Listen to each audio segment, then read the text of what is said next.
everybody.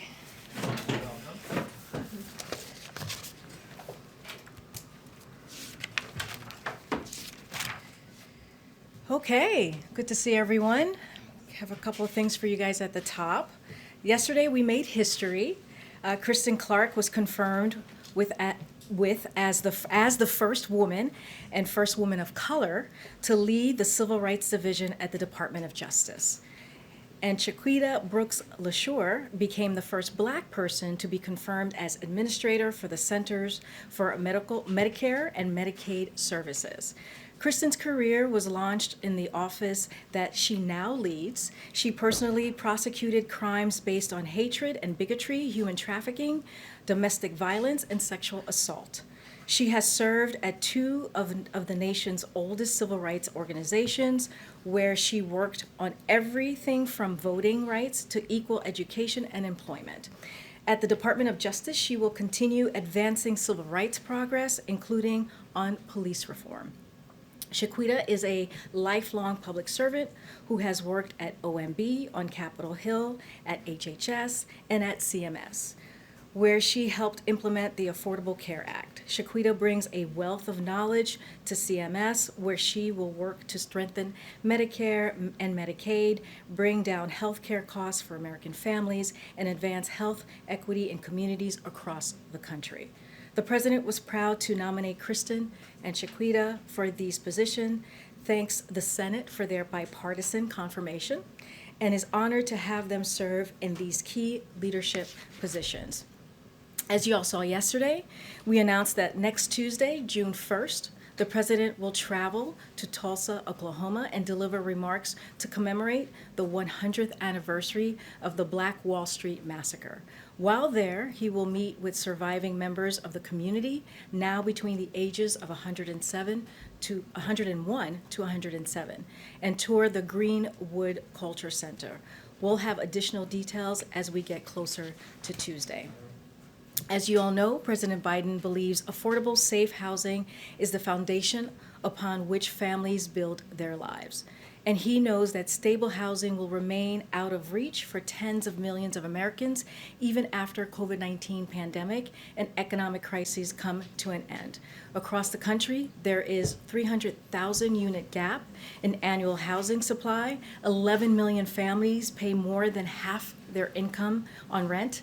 3 million families with children under 6 reside in homes with lead paint, and thousands of working families are displaced every year as a result of extreme weather fueled by climate change. These changes are even more severe in low-income communities and communities of color, which have been segregated, excluded, and neglected for generations. Investing in housing is an essential part of President Biden's strategy to grow strong, healthy communities in every zip code. So today, the administration is releasing 2 new fact sheets highlighting some of the key housing elements of the American Jobs Plan. The president's plan proposes a bold $213 billion investment in America's housing infrastructure through a number of federal programs and proposals with bipartisan support. This investment is paired with expansion of bipartisan tax credits and incentives to lower barriers to affordable housing in more and higher opportunity places across the country. Together, our estimates suggest this will enable the construction and modernization of more than 2 million affordable and sustainable places to live. Along the way, these investments will create and sustain hundreds of thousands of good-paying union jobs and provide employment and economic opportunities for residents of assisted housing. As you may have seen by now, today the president asked the intelligence community to redouble their efforts to collect and analyze information that could bring us closer to a definitive conclusion and to a report back to him in 90 days. Back in early 2020, the president called for the CDC to get access to China to learn about the virus so we could fight it more effectively.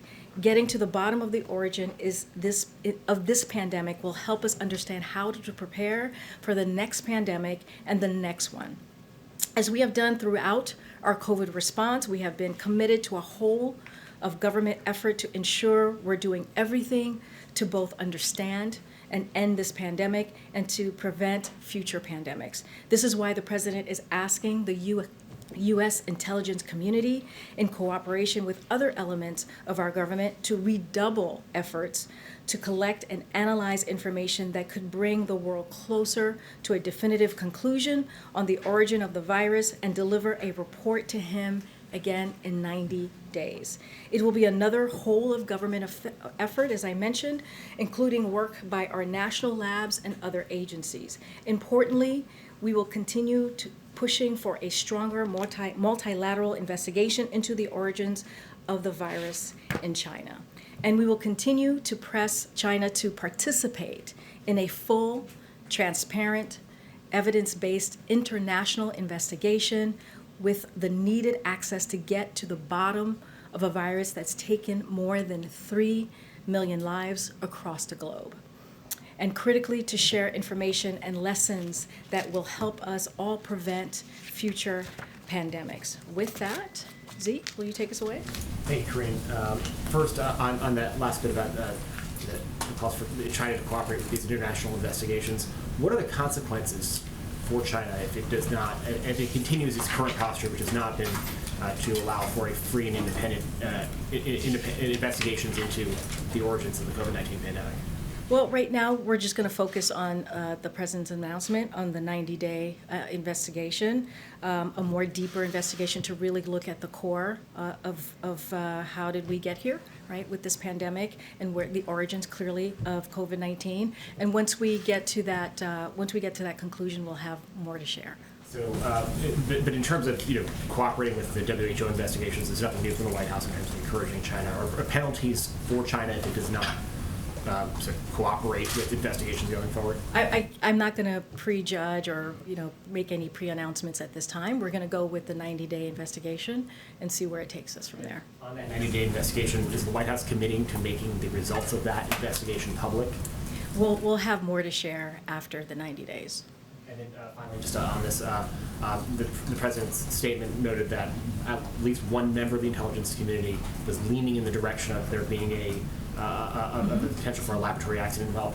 Which member of the intelligence community was? I don't have that information to share with you right now. I think the most important thing is that the president has made a decision to make sure that to get to the core, right, to really figure out where did the origin come from, to do this additional 90-day review after asking his team to look into it in March. So he wants to take that next step. Yeah. Thank you. Has the president been briefed yet this morning on the shooting in San Jose, California, and any other details you can share with us? Who may have briefed him?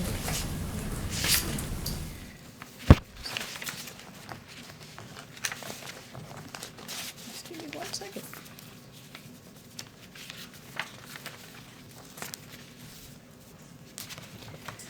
So the White House is monitoring the situation, and our hearts go out to the victims and their families. I know local officials have addressed this publicly, and there is an ongoing investigation, as we all know.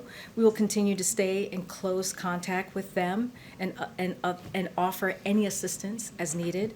We still don't know all of the details, but what's clear, as the president has said, is that we are suffering from an epidemic of gun violence in this country, both in mass shootings and in the lives that are being taken in daily gun violence that doesn't make national headlines.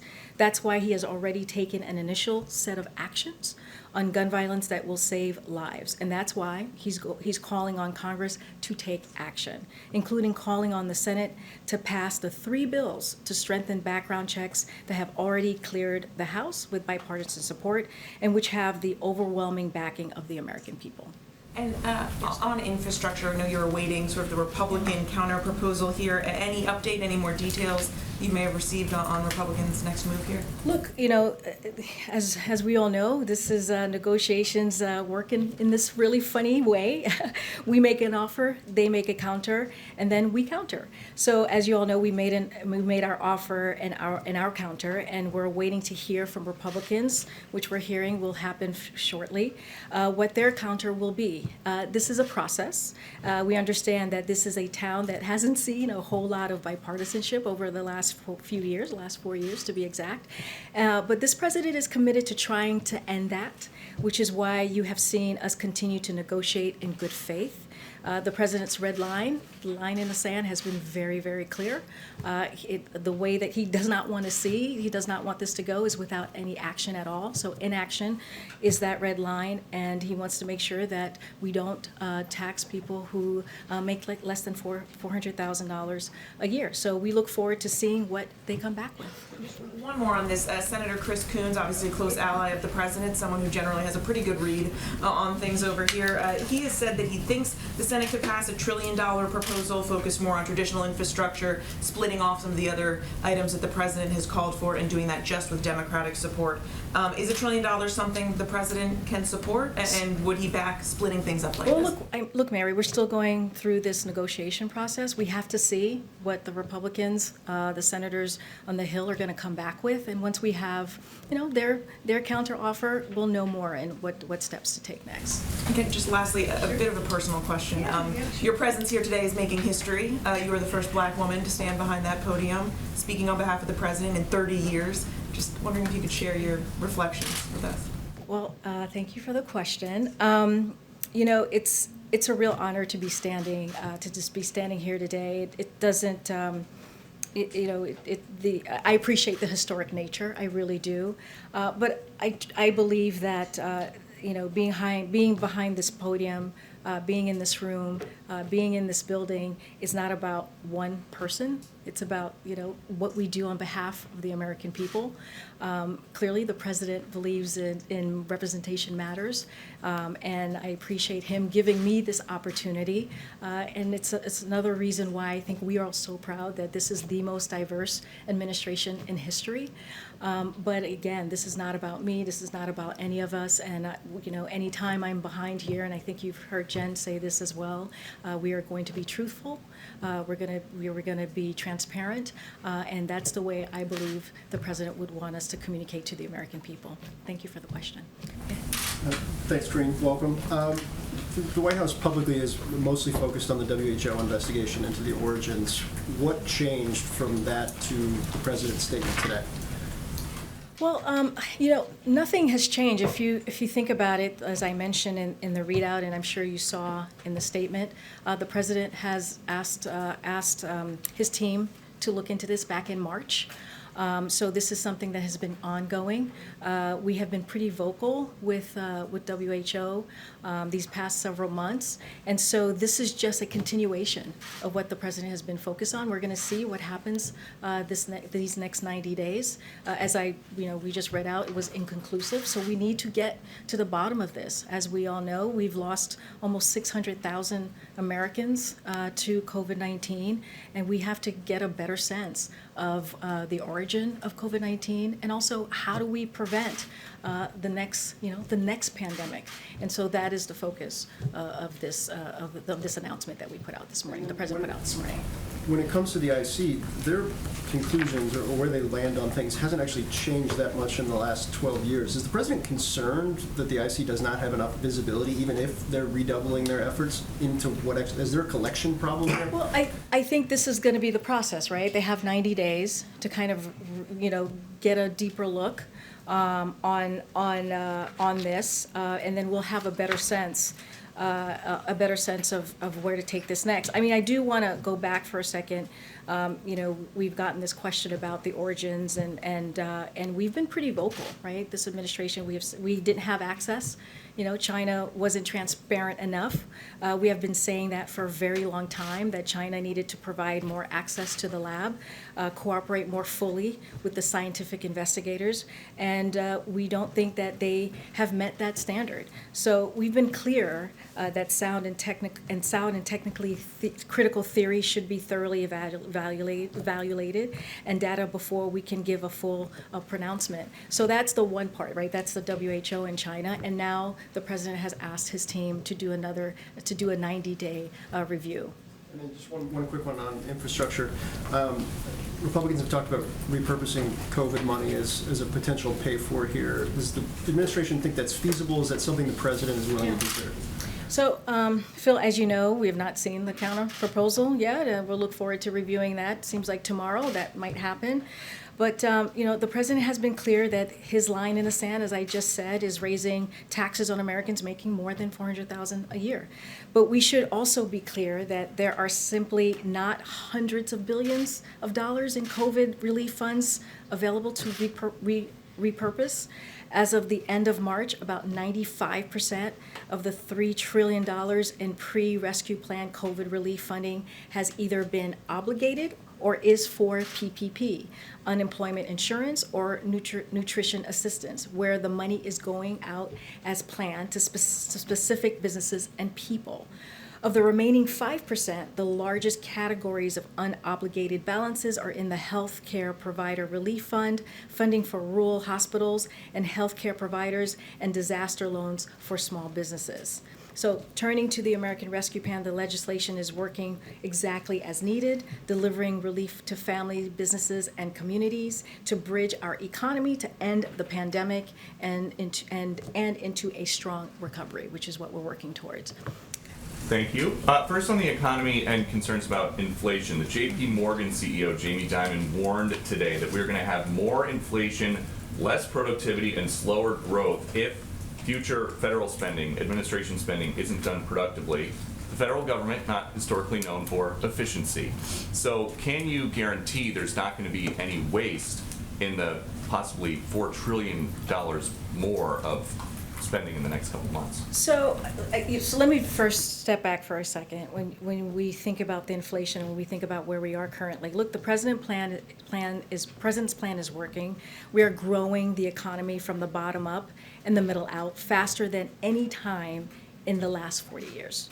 We're creating an average of 500,000 jobs a month, up from 60,000 a month before he took office, before this president took office. And if you look at unemployment insurance claims, they are down, and Americans have much needed money in their pockets thanks to the American Rescue Plan. So we're going in the right trajectory, right? We're looking at the trend, and the trend is going in the right way. And if this is a president who understands about making sure that we're not wasteful, right? Making sure that when we think about when he was a vice president, he overlooked that stimulus recovery package back then.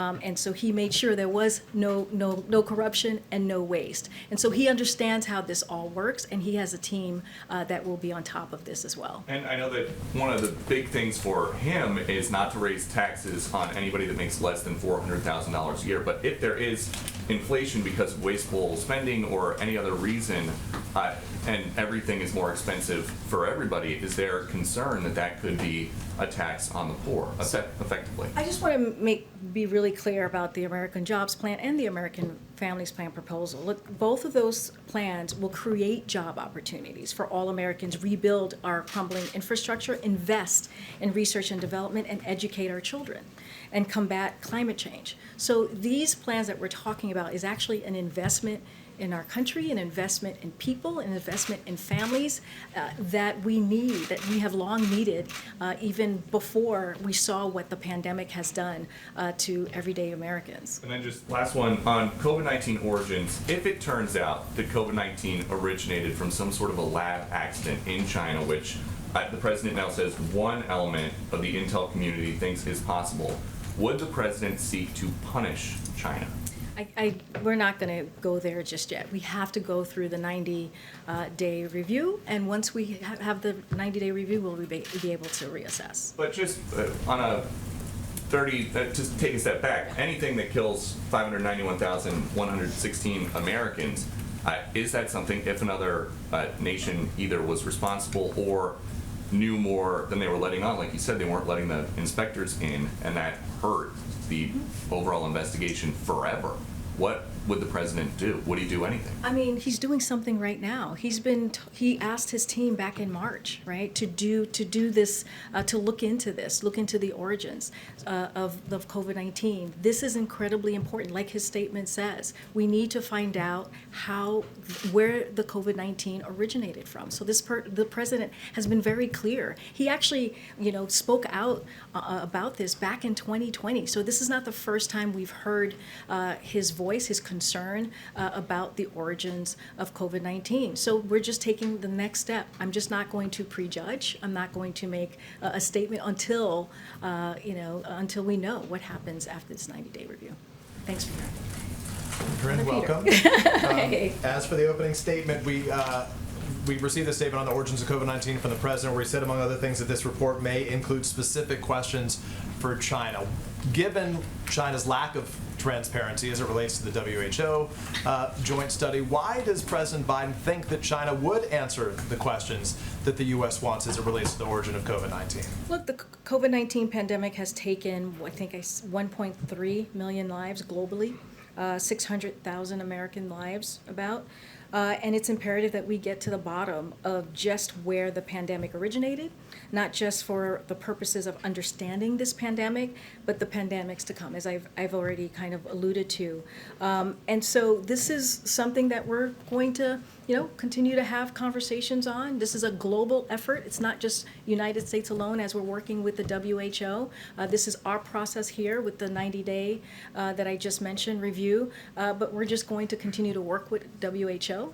And WHO is going to continue to work with China on this. So I understand why we want it to get done, but why do we think that China would cooperate?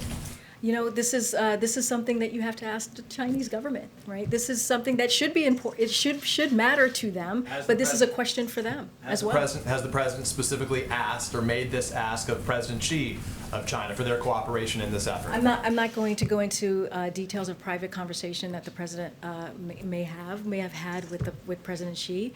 All I can say today is that we're going to do this 90-day review, and this is what the president asked for, and we'll see where it takes us. If not the president, has the White House made this ask of the Chinese government more broadly? Again, I don't have anything to preview for you of that. Let me ask you about to read Belarus, out. if I can, very quickly. The president said yesterday, I think his specific language was that sanctions, it's in play, he said, of sanctions. Has the White House, this administration, made any final decisions about possible sanctions against Belarus? The president, as we said yesterday as well, he asked his team to look into it and come up with a kind of a menu of options on how to move forward. So we don't have anything yet to read out on that. Last item, just following up on the awful tragedy that we're still learning more details about in San Jose, California right now. You said what the president is doing broadly in an effort and what he's been pushing Congress on.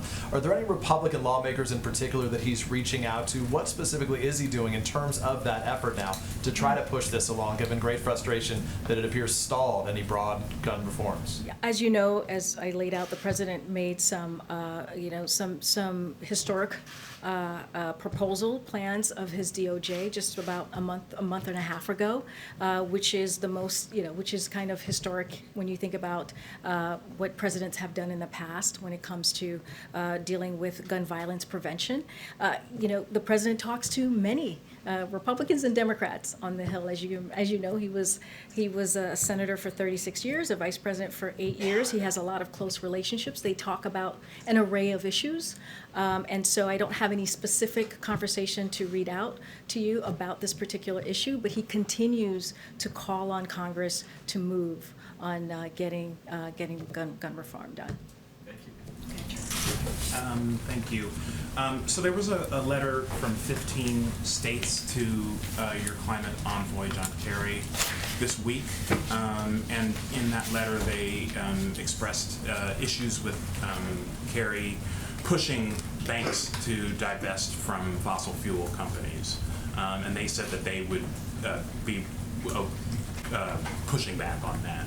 Is that going to hurt your strategy? Do you have any comment about that letter, any reaction to it? I have not seen this letter. I don't have a comment for you right now, but I'm happy to go back and talk to the team and get back to you on that specific letter. And then just on a separate issue, the president spoke with Egypt's President Sisi on Monday, and in your readout of that call, you said that President Biden underscored the importance of a constructive dialogue on human rights in Egypt. Could you talk a little bit about exactly what dialogue Biden is having with Sisi about human rights in Egypt, and will it go beyond talk? So I have to tell, I don't have any more to read out from that specific conversation. From the readout, I'm going to let the readout sit for itself, but I don't have any more specifics on that particular human rights issue. About how you plan to approach human rights. I mean, you have a budget coming out tomorrow that has foreign aid. You have a lot of leverage with governments like Egypt, as we saw with Suez, as we saw with Gaza. Is there scope for the White House to put pressure on you? Well, as you can imagine, our one of the things that the president really puts front and center is his relationships, his deep, long relationships with many of the leaders, clearly across the globe. He has had decades of experience in foreign policy, and so one of the things that he truly believes in as it comes to how we're moving forward with foreign policy is diplomacy and making sure that we're having those critical, important conversation. Those type of conversation is probably best, as you can imagine, to have it quietly, to have it behind the scenes, and to continue to talk about our values and what's important to this country and how we see us moving forward when we talk about, especially something like humanitarian issues. Thank you. Karine, thank you. It's great to see you Good here to see you. today. I'm trying to get more clarity on the timing of the president's statement today on the COVID-19 origins. He said that he received the report earlier this month about the origins and asked for additional follow-up. Did that follow-up include the current position of the IC? Or in other words, when did the president first learn about the IC's current position, that they don't have enough information to say if it was the animal host that caused this or a lab accident? Well, from just his readout, it said that he learned about it a month ago, so I don't have more to read out than that. One of the reasons that we're doing it now is because classified information takes time to declassify. And so that is a process that takes some time. And so now we are sharing that information with you all. But it was a month ago that he got the readout from the IC. Does it have anything to do with those reports that the 3 researchers in the Wuhan lab were hospitalized in November 2019? No, I mean, this is something that the president has been working on for some time, right? As I mentioned in the readout, as we put out in the statement. And this is something that the president called out back in 2020, early 2020. So this is something, this is an issue that has been a top of mind and that he wanted to dig into and make sure that we really get to the bottom of how we got here. I'm just trying to understand if there's new evidence that emerged or a new posture from the IC, because medical experts, including Dr. Fauci, have long said that it's highly likely that the virus came from an animal to human transmission. So what changed that led to the today? readout basically said it was inconclusive, right? That we needed to do we needed more time to get to a better answer. So this is why we're doing a 90-day review to get a better sense of where do we take this next. What does redoubling mean? What more can the intelligence community be doing that they're not already doing? Well, I think we've talked about making sure that we are getting the data right from China, right, making sure that we're getting more information so we can it's hard to prejudge these things, right? It's hard to make pronouncements of something when you don't have all the information that you need. So this is going to take some time. This is going to continue to work with the WHO as well. These are not mutually exclusive. These are happening at the same time. So it's going to take more collaboration and more conversations as well. Just one quick one on Belarus.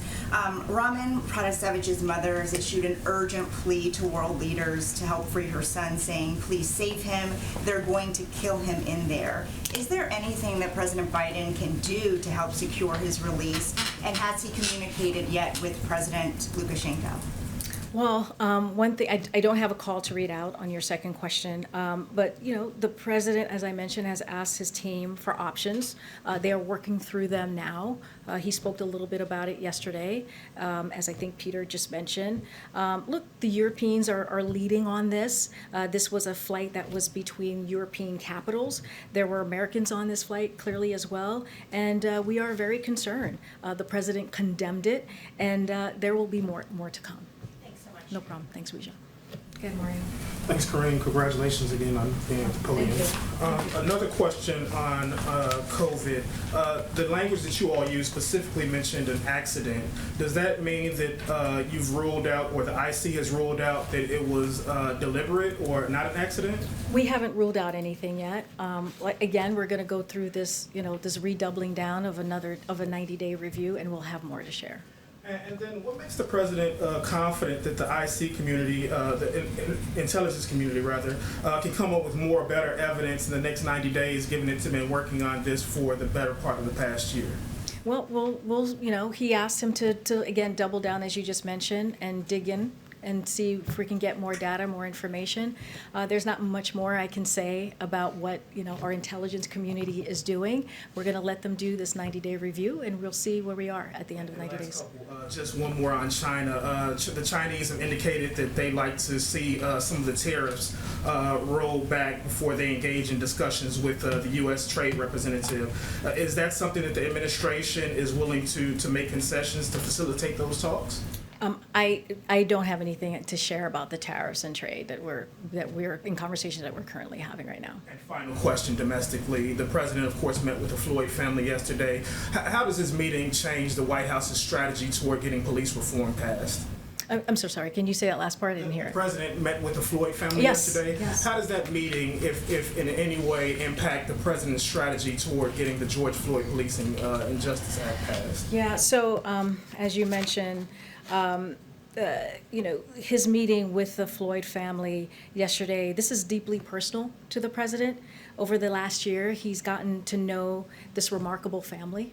This is a president that knows about loss personally, as we all know, and he has connected with them on a very personal level, not just as president and a grieving family, but on a far more personal level. He has been particularly taken by Gianna, George's younger daughter, who was here as well. He met her before the funeral last year, I believe that was June 8th, and has kept her close to his heart ever since. And, he has talked about her famously saying that her father changed the world. And the president has not only told her she is correct, but he is committed to doing everything in his power to make it so. He told her this at the funeral last year, and he reiterated his commitment to that after the verdict, and again yesterday when they met here at the White House. So when it comes to police reform, this is a priority for this president. He said it in his speech, in Congress, right? His joint Congress speech, and he's going to continue to work on this today, tomorrow, and every day. He is very pleased to see and heartened to see the bipartisanship negotiators on the Hill. This is Senators Scott and Booker, and also Congresswoman Bass. He wants to give them the space, right, to work on this. They have only been positive about the direction that the police reform bill is headed to, and so he wants to continue to work with them, but also give them the space to negotiate. And so this is again a top priority. He wants to see the George Floyd Act be signed into law. Hey, Karine, thank you. Welcome. I wanted to follow up a little bit on Phil's question about what had changed on the COVID, on the China lab situation, and some of the other questions as well. It seems to me, despite your response to Phil, that it's clear that at least two things have changed, right? One is that Jen spent much of the last week in response to these questions focusing entirely on international investigations led by the WHO and dismissing the idea raised by a lot of us in the room about why not have the United States conduct its own investigation, and she continually referred back to the WHO as the proper place for this. So it seems like there has been a change. There also seems like there's been a change in the president's view of the possibility of a lab accident. I mean, the statement seems to elevate that possibility and give it more credence, at least, not saying that it's certain, but that it at least has the credence that deserves a kind of full investigation. And so I guess trying to get at the question some others have asked is, like, what has changed in those two things? What was it that brought the president and this White House to a different place now than it's been even just in the recent? I mean, Michael, I would say to you, this is something that was ongoing, right? This is something that has been going on since March. So this is not a change. This is something, like I said, that's been ongoing. What has changed is he wants to give another 90 days to dig a little deeper, to double down, IC to double down their efforts, and that is what he's asking for. But I said this earlier. The WHO doing their thing and the IC doing what they're doing currently is not mutually exclusive, right? This is something that could happen at the same time, and so. At the end of the day, we are committed to throwing everything we have at this pandemic, both domestically and internationally. That's why we've been so strong at ensuring that the WHO gets what it needs for a thorough, independent investigation, and that's why we're also devoting U.S. resources to learn more about it.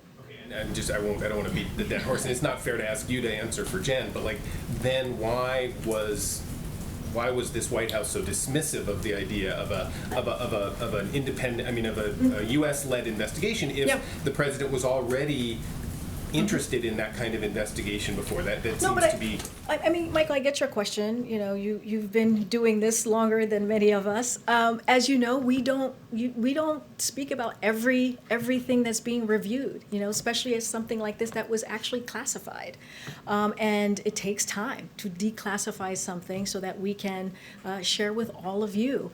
So that's part of it as well. We're talking about classified information. We're talking about something that the intelligence community was working on that we don't normally every time put out there. Thank you, Michael. Hi, Karine. Congratulations. Thank you. Thanks for being here. Absolutely. I have one last little question on this. How confident is the president that even without Chinese cooperation, that the U.S. can get to the bottom of this in 90 days? Well, and then I have a question about something else. Yeah, we got to keep working on it. I mean, this is what he's asking his intelligence community to do. We will review and reassess all of this in 90 days once we get that review back from the intelligence community. I have a question about Nord Stream. Yesterday, the president basically said there wasn't anything he could do.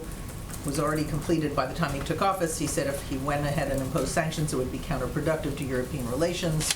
But, he's been an opponent of that pipeline. But he did say, I hope we can work on how the Europeans, handle it from this point on. How does he want the Europeans to handle Nord Stream from this point on, since he has decided that there's really nothing he can do to stop it? Well, just to step back for a second, Nord Stream was like 95% done, right? So before he even stepped in, and I talked earlier about diplomacy. There's sometimes you have to do things in a different way, right? We all have, we have these relationships that we are rebuilding as well, especially after the last couple of years, and so this is going to be a process. And so, like the president said, we're going to figure out ways that we can work together, and that is something that is incredibly important to this president. But what does he want from this point on? As he said, I hope we can work on how they handle it from this point on. What is he talking about? Yeah, I don't have any specifics to share with you. As you could imagine, a lot of these conversations happen behind closed doors. But I think he was trying to share his thoughts on this and where we can, how he really truly wants to figure out a path forward. I guess. Thanks, Karine. A follow-up on the Olympics question that came up in the briefing either yesterday or the day before. Today, a major Japanese newspaper put out an editorial calling for the cancellation of the Olympics, saying that it is not rational to hold the games this summer. So given Japan's low vaccination rate, as well as the State Department bluntly telling Americans do not travel to Japan, is there any second guessing on the part of the administration to move forward and concern about athletes' safety? Well, first let me just be very clear. The travel advisory is an advisory. It's not a ban. But, our position remains. It has not changed on the Olympics. We respected the decision to delay the Olympics, the Games last summer, and we understand the careful consideration that the Japanese government and the International Olympic Committee are weighing as they prepare for the Tokyo Olympics that's just coming up right around the corner. So the government of Japan has stressed that the public health remains the central priority as they plan to host the Games. Tokyo has assured us that they will keep in close contact with Washington as their plans develop. And the president proudly supports the U.S. athletes who have trained for these games and will be competing in the best traditions, if you will, of the Olympic spirit. And so America's Olympic athletes represent the very best of our determination, diversity, and teamwork. And just one other thing, you just mentioned at the top of the briefing fact sheets about the economy and housing and things. The president's going to be in Cleveland tomorrow, talking about the economy. What's the thrust of his remarks tomorrow? Yeah. So tomorrow, during a speech on the economy in Cleveland, President Biden is going to make a clear case that his economic plan is working. He'll talk about how far we've come as a country because of the actions we've taken over the last 4 months, turning the tide on the pandemic, creating 500,000 new jobs each month on average, cutting unemployment claims by more than a third, raising wages, and leading the development world's recovery. And he's going to talk about why now is the right moment to investing in building back better for workers in places like Cleveland by making historic generational investments in foundation of our economy strength through the jobs plan and the families plan. Investments that will create good paying union jobs, expand economic opportunities for all Americans, and help us outcompete the rest of the world in the 21st century. So that's the trip for tomorrow. Sebastian. Thanks very much, and yes, welcome. So I'm afraid, with apologies, not the last question. Is the White House satisfied with the cooperations getting from China on this? Because in the past, clearly it hasn't been. And if it isn't, is the president, has he got a message to China that I would like more cooperation? Are you asking China to step up in these 90 days, or is it okay? Well, we've been working, speaking closely with WHO, right? They're the ones they're the global the global entity bringing us all together. And so they're having that direct conversation when it comes to the origins of COVID-19. And we have been pretty clear, China has not been transparent. They need to do more. And so that's what we've been, I think, very vocal about these past several months, and we'll continue to do so. Thank you. And another question on the Olympics as well. Just to put the same question a slightly different way. A large majority of the Japanese, according to the polls, are against it, and it's pretty consistent. You've got some prominent businesses against it. You've got a large part of the medical community against it, and now you've got this newspaper, which is one of the sponsors of the Olympics, against it. Is there a point at which the administration says, look, we just don't want to basically offend the Japanese people, even if the government is saying it's okay, or are you just going to follow their government's guidance and just go along with what they say? I mean, it really goes back to what I was saying earlier, is that, we truly respect the decision, to delay it last year, and the government of Japan has stressed that public health remains a central priority. And so that is the commitment that they made to us. And to other countries where they will have athletes attending the Olympics in just a few weeks, and so that's pretty much where we are. We really truly we trust what the government of Japan has stated to us. Thanks and congratulations again. Thank you. A question on the origins of the pandemic. The president says he has specific questions for China. I know that a lot of this is classified information, but can you share anything on what some of those specific questions are for China? I can't share the specific questions that are because this is an intelligence community. They're doing, they're doing their deep dive. I can't go into that. Okay. Some Republicans turning to infrastructure. Some Republicans are saying, including Senator Thune, are blaming White House aides for not getting a deal, saying that in fact White House staff is less interested in getting an infrastructure deal than the president himself. How concerned is the president about that, and has the president reached out to those senators who are saying this to say no, in fact my staff and I are on the same page. Well, this is all of this negotiation is being led by the president. If you think about the memo, the counteroffer that he put out that last Friday, that was approved and led by the president. He's been in the room in these negotiations. Again, he has close personal relationships with a lot of these senators. This is, as we know, I've mentioned this before, he was in the Senate for 36 years. He was a president for 8 years. He believes in having bipartisanship. He has, in those, as a VP and as senator, he has reached across the aisle to get things done, to get big things done.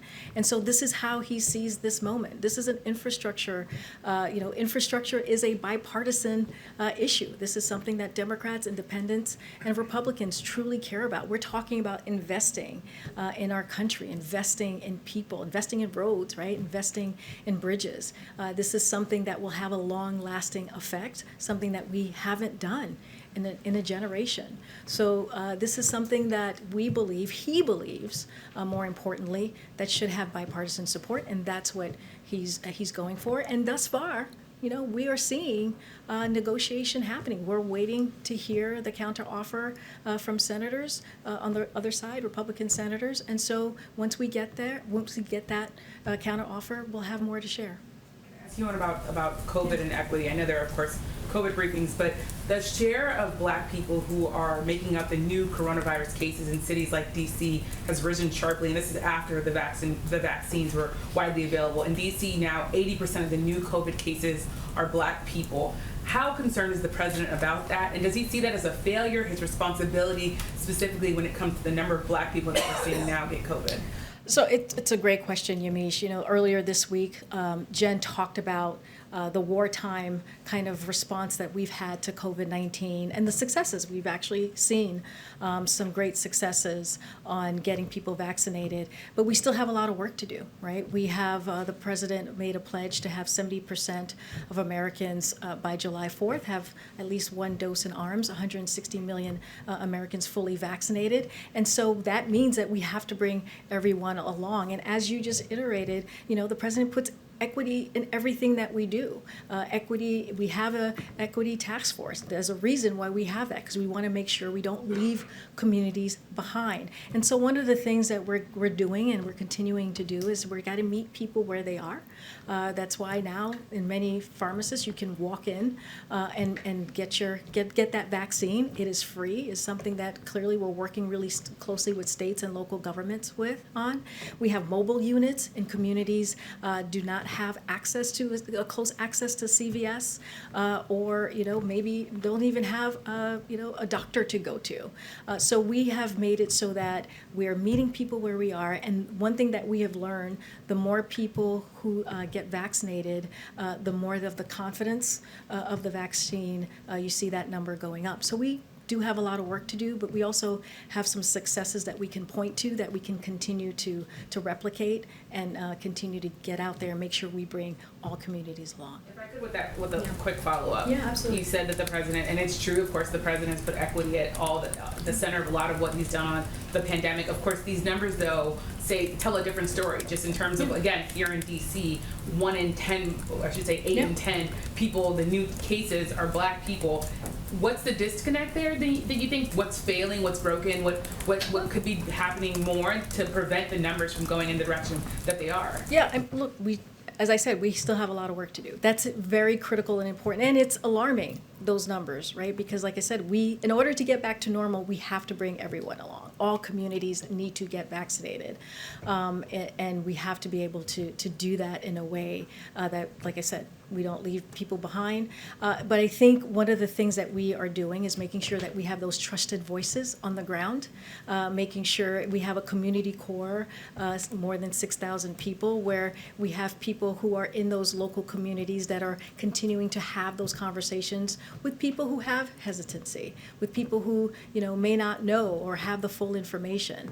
And so this is what we are continuing to do, and this is not lost on us, right? Like I said, those numbers are alarming, and we're going to continue to do the work. It's not done yet. We are not done yet.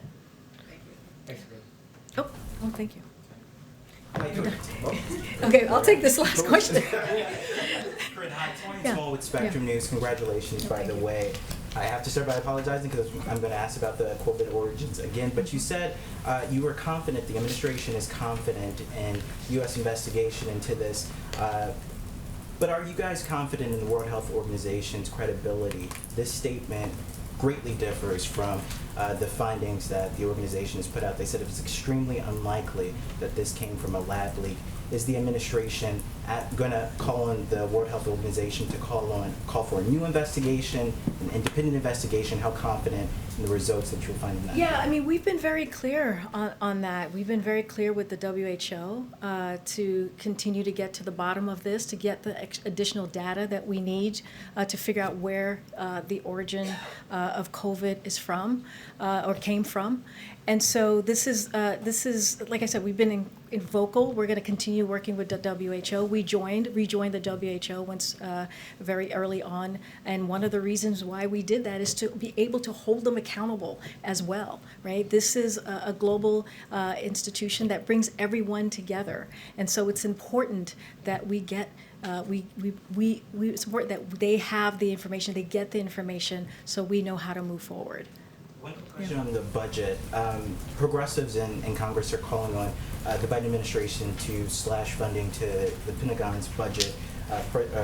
Representative Mark Pocan specifically called on the president to cut about $50 billion from the defense budget because of the president's announcement to pull troops out of Afghanistan. Is this something that President Biden is considering? So let me just say that we'll be announcing and rolling out the president's proposed budget this coming Friday. And I'm not going to get too far ahead of that. What I will say is the president's proposed budget will outline how he is proposing to pay for a range of the plans the president has put forward. And he's clearly talked about and remains committed to his campaign pledge of pushing for a public option of prescription drugs, something he talked about in his joint session address, and other items, not just that one. But every entity may not be reflected in this budget. But again, I don't want to get ahead of the president, who will be putting out his budget on Friday. All right. Thank you. Thank you, guys. Thank you, guys. Thank you, guys. Thank you, guys. Thank you.